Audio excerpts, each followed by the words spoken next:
Assalamualaikum warahmatullahi wabarakatuh. Halo adik-adik Smart Generation, gimana nih kabarnya? Oke, perkenalkan nama kakak M. Gojali. Kembali lagi di video pembelajaran Primagama. Oke, kakak adalah instruktur Smart Biologi. Pada video pembelajaran kali ini kita akan membahas mengenai sistem ekskresi. Ayo, sudah pada tahu nggak apa itu sistem ekskresi? Untuk lebih lanjutnya, agar kalian tahu, yuk simak video berikut ini.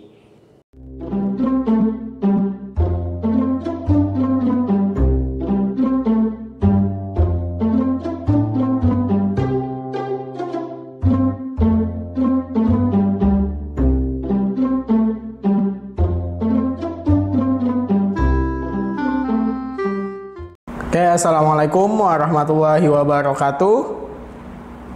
Oke, gimana nih kabarnya kalian semua? Semoga selalu dalam kondisi yang sehat, amin. Oke, hari ini kembali lagi bersama kakak di video atau pembelajaran daring. Oke, hari ini akan kita bahas mengenai tentang materi sistem ekskresi.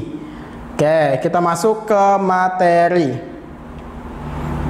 Sistem ekskresi merupakan sistem pembuangan zat-zat sisa metabolisme atau metabolit yang sudah tidak berguna atau berbahaya jika disimpan di dalam tubuh sehingga harus dibuang. Oke.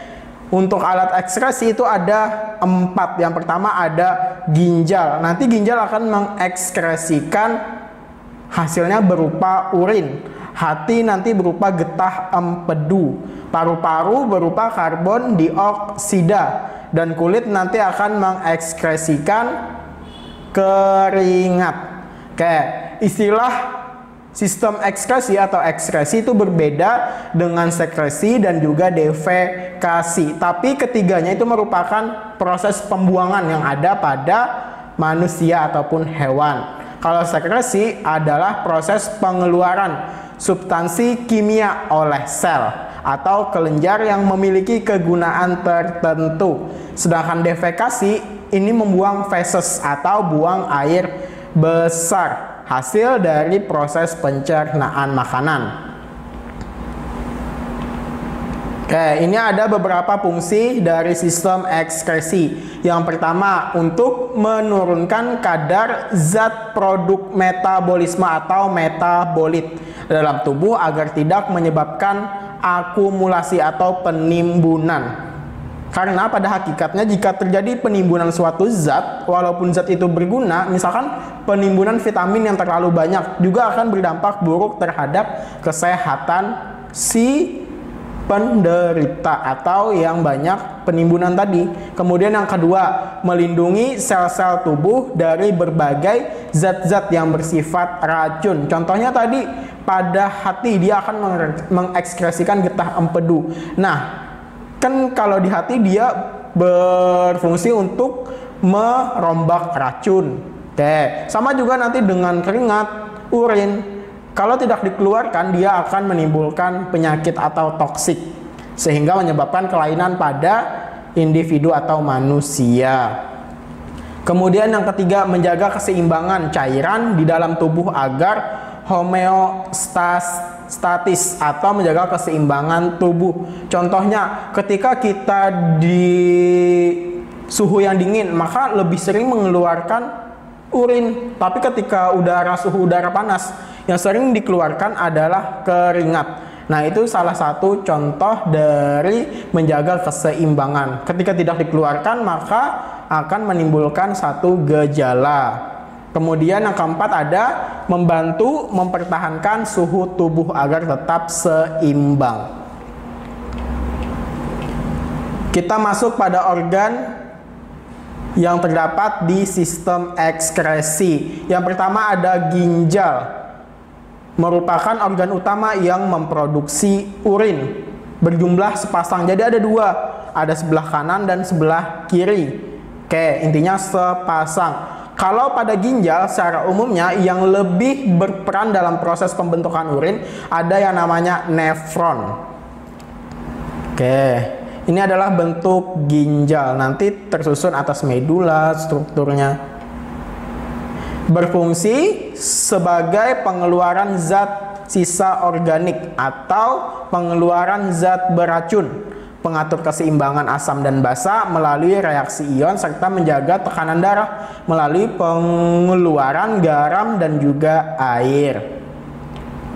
Oke, di sini ada ciri dari ginjal. Dia berbentuk seperti kacang, berwarna merah tua, hampir keunguan, berat dan besarnya itu bervariasi. Jadi setiap makhluk hidup atau individu dia berbeda-beda, tapi pada umumnya ginjal orang dewasa itu berukuran 11,5 cm dengan lebar 6,5 cm dan tebalnya kira-kira 2,5 sampai 3,5 cm. Beratnya nih 125 sampai 175 gram. Oke, organ yang ini Bapak jelaskan untuk organ-organnya dulu. Ada 4 tadi, baru proses pembentukan urin nanti hasil dari ekskresi. Yang berikutnya ada hati, merupakan kelenjar terbesar yang terletak di dalam rongga perut sebelah kanan, tepatnya di atas lambung dan di bawah diafragma, serta dibungkus oleh jaringan ikat padat atau kapsula hepatika. Oke, setiap lobus itu terdiri atas sejumlah lobus yang berbentuk poligonal yang dipisahkan oleh percabangan dari kapsul hepatika yang disebut dengan kapsula Gleason. Oke, ini fungsi hati sebagai kelenjar. Yang pertama ada empedu, berupa menghasilkan empedu, yaitu berupa cairan hijau. Kalau misalkan nih terasa pahit, bisa kita rasakan pada empedu di hati ayam tuh, ketika empedunya pecah maka hatinya akan berasa pahit atau hati ampelanya. Oke, misalkan pada hewan. Kemudian yang kedua ada tromboprotein, yaitu hormon glikoprotein yang mengendalikan produksi keping darah oleh sumsum tulang belakang. Jadi saling berhubungan. Kemudian yang ketiga ada albumin, merupakan komponen plasma darah. Ada yang keempat angiotensinogen yang berperan dalam peningkatan tekanan darah. Yang kelima ada enzim arginase yang merubah atau mengubah arginin menjadi ornitin dan juga urea. Yang keenam ada enzim glutamat. Oke, ini ada macam-macam enzim. Selain itu juga fungsi hati, yang pertama ada menyimpan glikogen, lemak, zat besi, zat tembaga, serta vitamin A, D, dan B12, serta menghasilkan D yang dilakukan bersama-sama ginjal. Oke.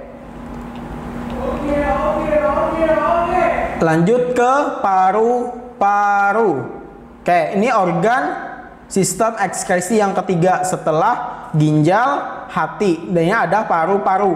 Dia akan mengekskresikan zat beracun berupa karbon dioksida.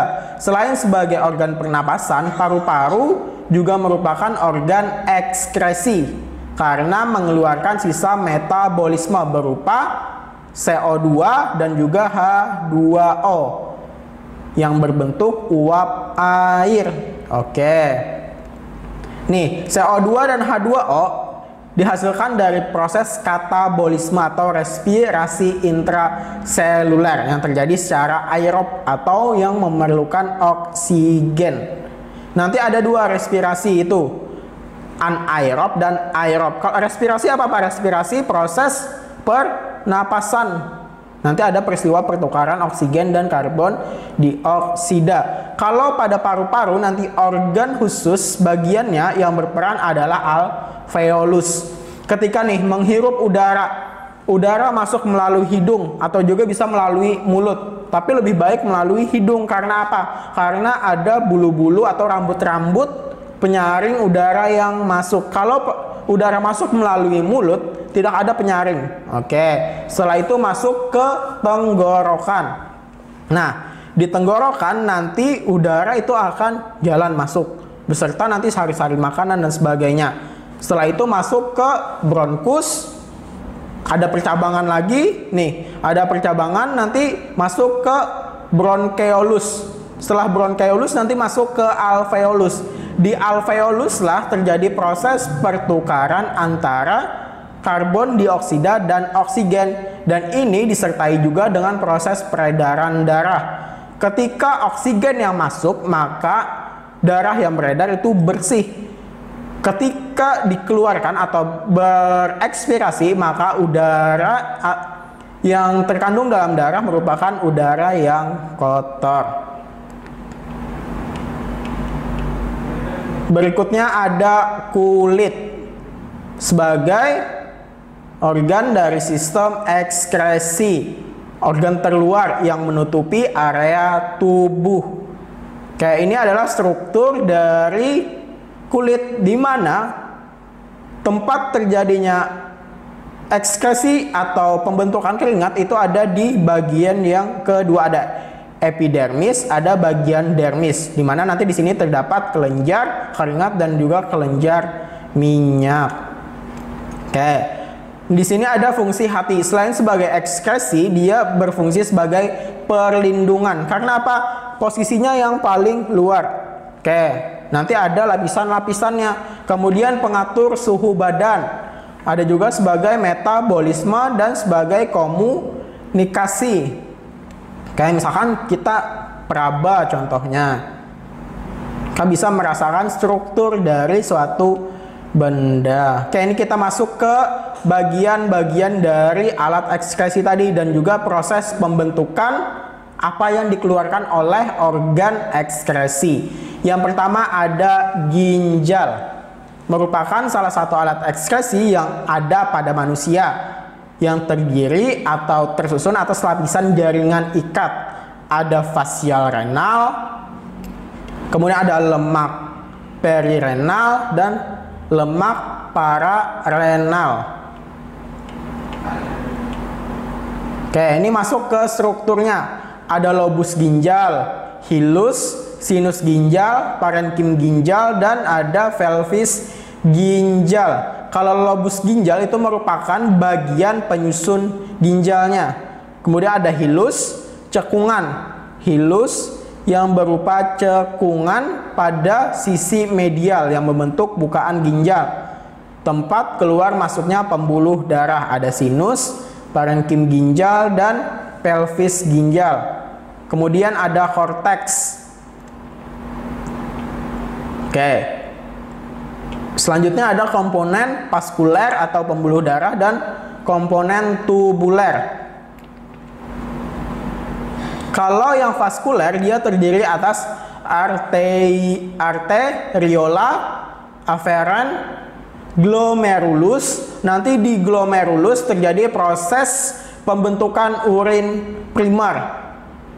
Bahan-bahannya dari apa, Pak? Bahan-bahannya dari hasil metabolisme kita, cairan-cairan yang ada dalam tubuh saat kita melakukan atau mengonsumsi sesuatu atau meminum sesuatu. Oke, nanti bagiannya lagi ada yang namanya kapsul Bowman. Oke, bentuknya merupakan gulungan kapiler yang berbentuk bundar. Selain itu, di komponen vaskuler juga ada arteriola, efferent, dan kapiler peritubuler. Oke. Nah, pada komponen tubuler atau tabung, di sini nanti terjadi proses pembentukan urin sekunder dan urin sesungguhnya. Oke, komponen tubuler itu merupakan suatu tabung rongga yang dibentuk oleh satu lapisan sel epitel yang berisi cairan. Komponennya terdiri dari kapsula Bowman, kemudian ada tubulus contortus proximal, lengkung Henle, kemudian ada juga tubulus contortus distal. Nah, pada komponen tubuler di sini nanti akan membentuk urin yang sesungguhnya. Nanti ada prosesnya berdasarkan tahapan pada nefronnya. Kemudian ada medula yang terdiri dari 15 sampai 16 massa triangular atau 3 sisi yang disebut dengan piramida ginjal, tersusun dari sistem tubulus berukuran mikroskopis. Mikroskopis apa Pak? Berarti ukurannya kecil, bahkan tidak bisa melihatnya menggunakan mata telanjang, hanya bisa menggunakan mikroskop. Kemudian ada sistem tubulus pada medula, antara lain ada lengkung Henle yang menurun, kemudian ada ductus collectivus dan juga ductus papillaris. Kayak ini adalah proses pembentukan urin. Nah, ini tadi ada pada bagian yang tabung. Ini merupakan nefron nih, gambar yang ada ini merupakan nefron. Prosesnya ada 3, ada filtrasi. Filtrasi terjadi di glomerulus. Nih, yang Bapak lingkari itu merupakan glomerulus. Di sini nanti terdapat kapsul Bowman.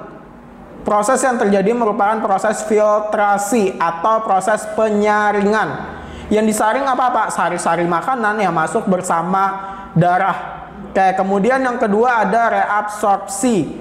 Reabsorpsi nanti terjadi di tubulus contortus proximal. Bahannya tadi hasil dari sistem atau penyaringan difiltrasi yang terjadi di glomerulus, yaitu urin primer.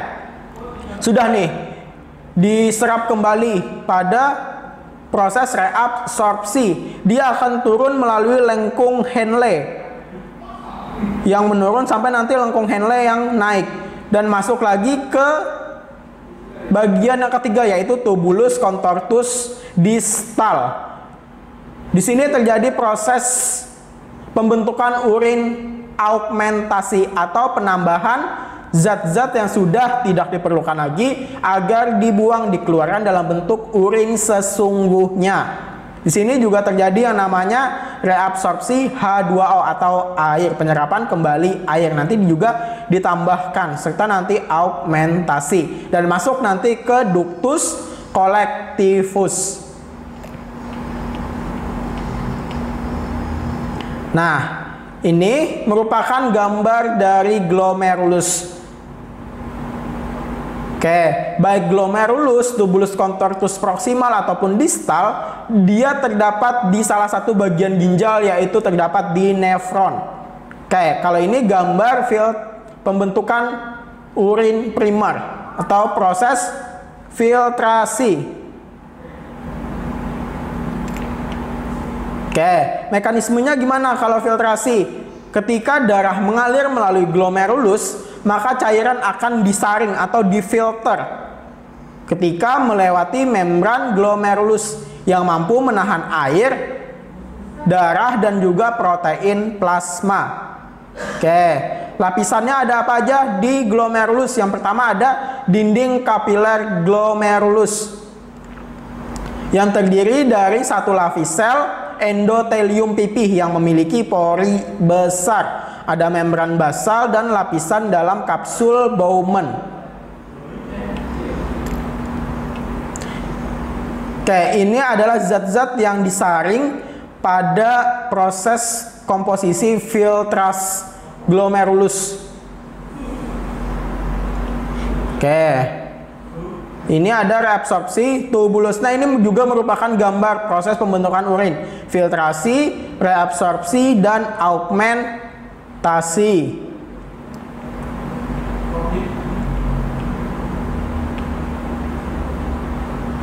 Proses reabsorpsi merupakan proses penyerapan kembali zat-zat yang dibutuhkan oleh tubuh seperti glukosa. Jadi nih, kan tadi yang disaring oleh pada proses filtrasi itu merupakan cairan yang beredar bersama darah, itu sudah disaring. Nanti ketika masuk di reabsorpsi akan disaring kembali, akan diserap kembali nih zat-zat yang masih dibutuhkan untuk proses metabolisme kita. Contohnya ada glukosa, asam amino, nutrisi organik, dan juga air serta garam mineral. Yang sudah tidak diperlukan maka akan masuk ke augmentasi. Oke, augmentasi merupakan transport aktif yang memindahkan zat-zat tertentu dari dalam kapiler peritubular keluar, akan melewati sel-sel tubuler menuju ke cairan tubuler yang akan dimasukkan ke dalam urin. Augmentasi terjadi di tubulus contortus proximal, tubulus contortus distal, dan ductus collectivus. Nanti sampai ditampung di penampungan urin kayak yang sementara. Nanti akan masuk melalui ureter ke uretra. Oke. Pada tahapan augmentasi akan dihasilkan urin sesungguhnya yang mengandung urea, asam urin atau amonia, dan juga sisa-sisa pembongkaran. Oke, sekarang kita masuk ke faktor dan karakteristik urin. Yang pertama, ada beberapa faktor yang mempengaruhi pengeluaran urin seseorang. Ada faktor internal, ada faktor eksternal. Kalau internal berarti yang bisa diatur oleh diri kita sendiri atau berasal dari dalam diri kita sendiri. Sedangkan yang eksternal itu pengaruh luar atau lingkungan. Kalau faktor internal ada ADH yang dihasilkan oleh hipotalamus di otak, disimpan dan dibebaskan oleh kelenjar pituitari. Kemudian ada hormon insulin yang dihasilkan oleh beta pada pankreas yang berfungsi untuk menurunkan kadar glukosa pada darah, serta ada sistem renin. Kalau faktor luarnya ada suhu lingkungan, contohnya ketika suhu dingin, maka yang akan bekerja adalah sistem nefron kita, akan menghasilkan urin lebih banyak, sedangkan keringat itu akan lebih sedikit. Jumlah air yang diminum ini jelas juga berpengaruh, baik berpengaruh pada volume yang akan dikeluarkan ataupun nanti berpengaruh terhadap wujud dari si urin, baik warna, bau nanti. Kemudian ada alkohol, ini juga. Selain tiga ini sebenarnya ada banyak. Usia itu juga bisa mempengaruhi. Kemudian ada lagi yang bisa mempengaruhi, yaitu obat-obatan yang kita konsumsi. Misalkan ketika kita sakit, maka kita sering mengkonsumsi obat-obatan. Nah, nanti akan berpengaruh pada urin yang akan dikeluarkan. Misalkan perubahan warna, kayak yang lebih pekat, baunya juga beda nanti. Nah, di sini ada karakteristik urin. Gimana sih orang yang normal itu seberapa banyak mengeluarkan urin? Oke, volume urin yang dihasilkan oleh orang dewasa itu, ini orang dewasa yang sehat, sekitar 800 sampai 2500 ml. Ini nanti tergantung banyaknya air yang diminum. Berwarna kuning pucat sampai nanti kuning tua.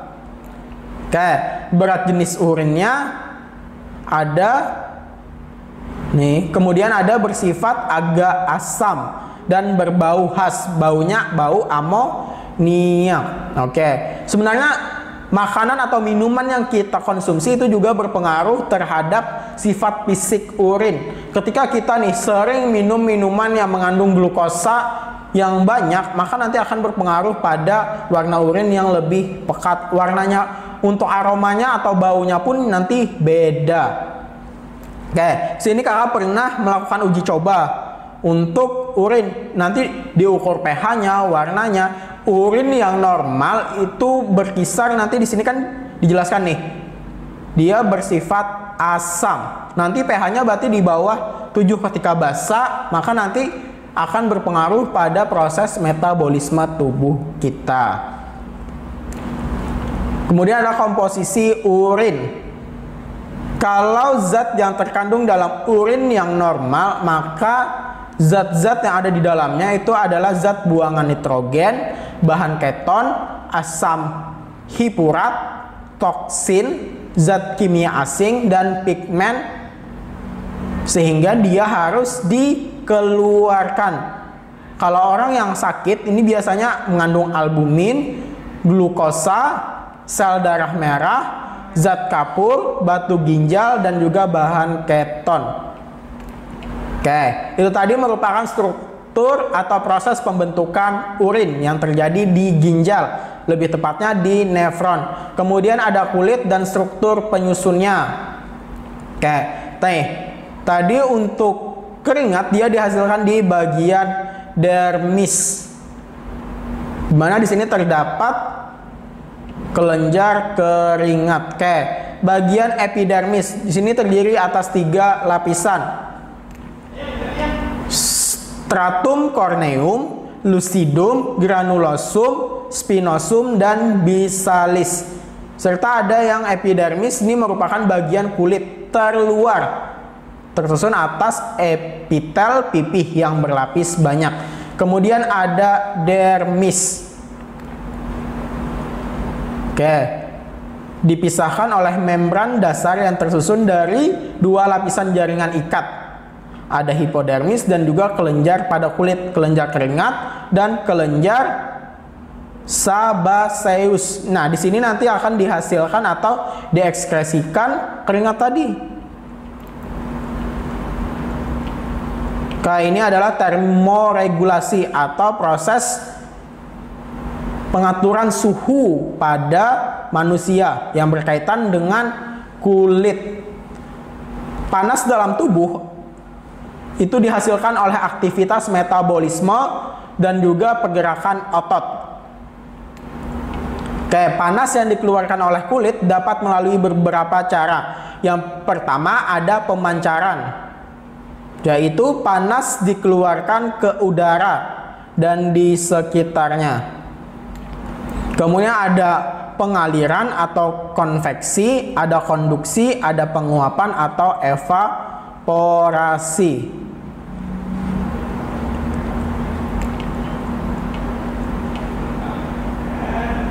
Proses pengeluaran panas pada tubuh itu diatur oleh hipotalamus di otak. Hipotalamus dia akan menghasilkan enzim bradikinin yang berfungsi sebagai vasodilator yang mempengaruhi pelebaran pembuluh darah dan kelenjar keringat. Pengeluaran keringat itu dipengaruhi oleh beberapa faktor. Yang pertama ada suhu. Tadi ketika suhunya panas, maka lebih sering mengeluarkan keringat. Ada lingkungan. Lingkungannya suhunya dingin kah atau gimana? Lingkungannya panas kah atau gimana? Kemudian ada aktivitas tubuh. Aktivitas tubuh ini tergantung nanti yang orang yang sering olahraga maka akan lebih cepat berkeringat. Ada emosi serta kondisi psikis.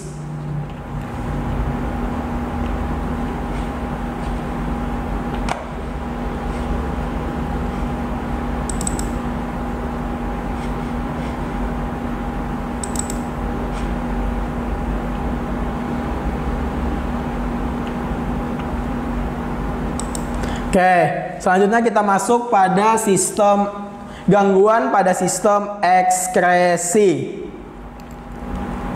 Yang pertama ada glikusoria, yaitu ekskresi glukosa dalam urin. Berarti ini berhubungan dengan ginjal nanti, sehingga menyebabkan dehidrasi karena banyak air yang akan terekskresikan ke dalam urin. Ini contoh gambarnya dari glikusoria. Kemudian ada albuminuria, yaitu penyakit yang terjadi akibat ginjal tidak dapat melakukan proses penyaringan, khususnya penyaringan protein, yang disebabkan oleh kerusakan pada glomerulus, berarti pada proses penyaringan. Selanjutnya ada batu ginjal, penyakit karena adanya endapan pada rongga ginjal atau kandung kemih. Kelainan ini merupakan kelainan metabolisme yang sering menahan buang air kecil. Jadi nih orang yang suka nahan-nahan mau buang air kecil itu bisa mengakibatkan batu ginjal atau proses penumpukan urin tadi, sehingga dia akan membentuk kristal-kristal. Pengobatannya gimana apabila masih kecil? Yaitu dengan obat-obatan tertentu atau teknologi laser. ataupun juga dioperasi. Kemudian ada diabetes mellitus.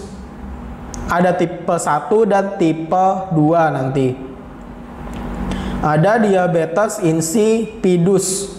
Penyakit yang ditandai dengan produksi urin yang berjumlah banyak dan encer.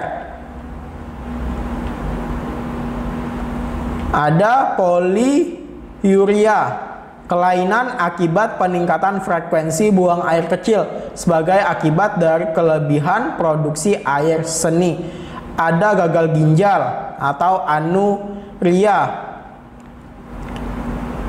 di mana dalam memproduksi urin ini terjadi kegagalan yang disebabkan oleh kerusakan glomerulus. Di glomerulus tadi terjadi proses penyaringan. Kemudian ada uremia, adalah keadaan toksik saat darah mengandung urea karena kegagalan fungsi ginjal dalam membuang urea. Kemudian ada nefritis, radang nefron pada ginjal yang disebabkan oleh bakteri Streptococcus yang dapat masuk melalui saluran pernapasan dan peredaran darah hingga menuju ke ginjal.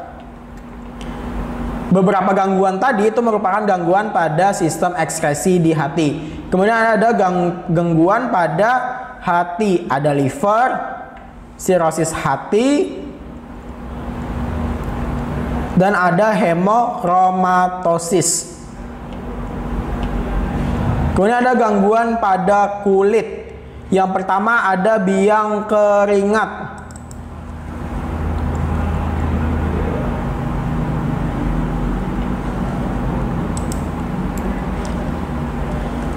Apa sih Pak itu biang keringat? Adalah ruam berbentuk bintik-bintik merah yang gatal akibat tersumbatnya pori-pori kelenjar keringat yang disebabkan oleh sel-sel kulit mati atau bakteri nanti penyebabnya. Nih contohnya untuk biang keringat. Kemudian ada hiperhidrosis, yaitu keluar keringat berlebihan yang terjadi pada seluruh badan atau bagian tubuh tertentu yang disebabkan oleh penyakit atau faktor psikis. Kayak faktor psikis tadi itu bisa berupa pikiran juga. Kemudian ada anhidrosis, yaitu kulit tidak dapat berkeringat yang disebabkan oleh luka bakar, penyakit tertentu, pengaruh obat-obatan, atau kelenjar keringat tidak lagi berfungsi. Kemudian ada bromhidrosis, eksem atau dermatis, dan juga ada kadas atau kurap. Itu beberapa contoh pada gangguan di sistem ekskresi kulit. Kemudian di sini ada teknologi dalam sistem ekskresi. Ada hemodialisis. Teknologi apa sih Pak? Teknologi di sini nanti yang berfungsi untuk membantu manusia dalam proses sistem ekskresi. Kalau hemodialisis adalah proses pembersihan darah dari zat-zat sisa metabolisme untuk kepentingan di luar tubuh. Dilakukan untuk menolong penderita gagal ginjal dengan menggunakan ginjal buatan yang berupa mesin dialer yang berisi membran selektif permeable dan cairan dialisat. Kayak ini contoh dari sistemnya. Kemudian ada transplantasi ginjal, yaitu terapi penggantian ginjal pasien dengan ginjal lain dari orang hidup atau yang sudah meninggal. Kemudian ada ESWL, yaitu penghancuran batu saluran kemih. Nanti di sini yang berkaitan dengan terapi mengeluarkan gelombang kejut yang ditransmisikan. Batuan saluran kemih dengan menggunakan gelombang. Ada skin grafting atau cangkok kulit, ini pada sistem ekskresi di kulit.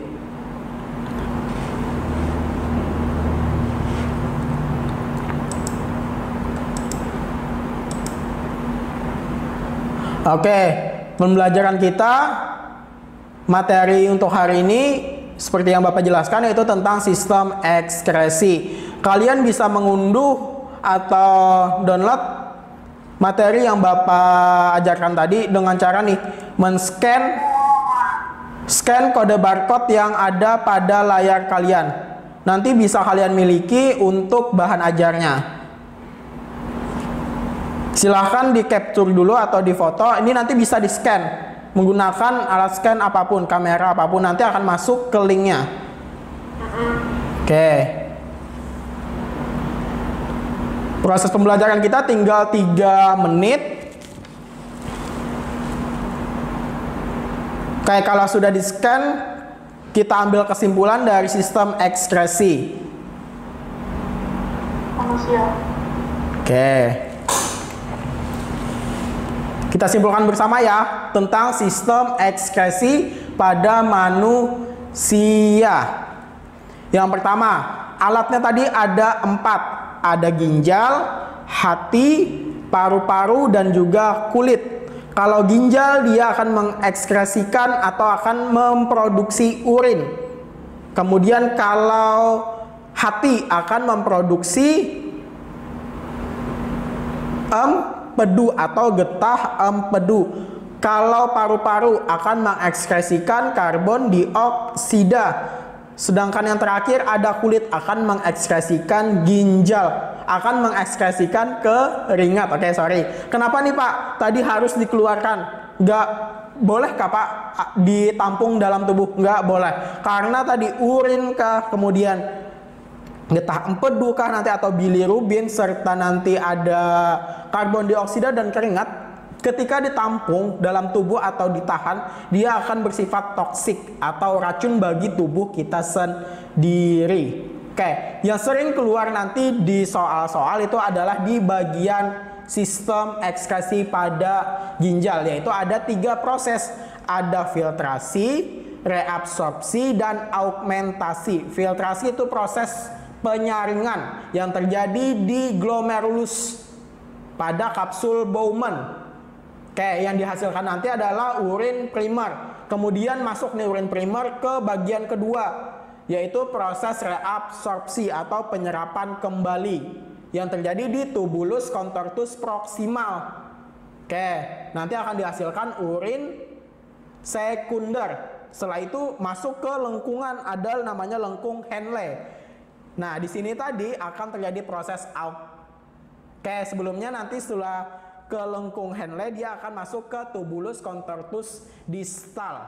Dan akan terjadi proses augmentasi. Oke, untuk proses pembelajaran hari ini Bapak sudahi untuk materinya tentang sistem ekskresi. Sampai jumpa di lain kesempatan. Nah, adik-adik, gimana pembelajaran kita tadi? Sudah paham kan? Kita simpulkan bersama ya. Untuk sistem ekskresi pada manusia itu ada 4 alat yang digunakan atau organ yang digunakan. Yang pertama ada kulit yang akan mengekskresikan keringat. Kemudian yang kedua ada ginjal yang nanti akan mengekskresikan urin. Yang ketiga ada paru-paru yang akan mengekskresikan karbon dioksida. Dan yang terakhir adalah hati yang akan mengekskresikan getah empedu nanti dan juga bilirubin. Oke, untuk pembelajaran kita pada hari ini kakak sudahi. Oke, jangan lupa like, comment, and subscribe untuk channel YouTube kita serta nyalakan loncengnya agar kalian tahu pemberitahuannya. Assalamualaikum.